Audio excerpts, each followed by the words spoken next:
উনি মাগরিবের নামাজ এশারের নামাজ পড়ে একটা মসজিদে শুয়ে পড়লেন, আর শুয়ে শুয়ে হাদিস পড়তেছেন। কি পড়তেছেন? কথা বলেন। আর মনে মনে ভাবলেন রাতটা মসজিদে কাটায় দিই, ফজরের নামাজ পড়ে আবার বেরোবো।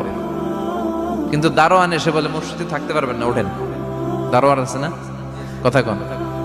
আহমদ ইবনে হাম্বল বললেন আমি শুধু রাতটা থাকতে চাই, আমি তো ফজরেরও মুসল্লি, ফজর নামাজ পড়বো তো এই মসজিদে, আমার থাকতে দাও। দারোয়ান তো দেয় না, কেন? মসজিদে থাকার জায়গা না, যান মিয়া।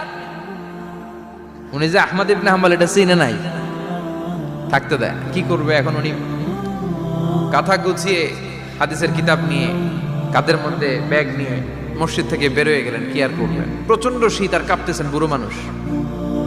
পথিমধ্যে দেখলেন বাজার। বাজার একজন খাব্বাজ, শাবুন খাব্বাজ, যুবক রুটি বিক্রেতা।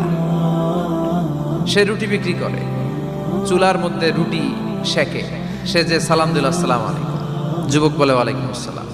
আহমদ ইবনে হাম্বল বলে যুবক আমার যাওয়ার জায়গা নেই, সফরে বেরিয়েছি, খুব শীতে কষ্ট পাচ্ছি, রাতে যদি তোমার এই চুলা থেকে একটু আগুন পোহাই কোনো সমস্যা?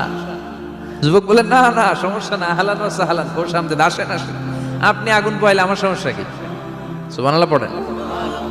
আল্লাহ শুকরিয়া করে উনি বসলেন আর আগুন পোহাচ্ছেন। আর খেয়াল করলেন যুবক রুটি বানায় আর পরে আস্তাগফিরুল্লাহ, রুটির দলা বানায় পরে আস্তাগফিরুল্লাহ, খামির বানায় আর পরে আস্তাগফিরুল্লাহ, রুটি নিয়ে উনুনের ভিতরে চুলার ভিতরে সেকা দেয় আর পরে আস্তাগফিরুল্লাহ।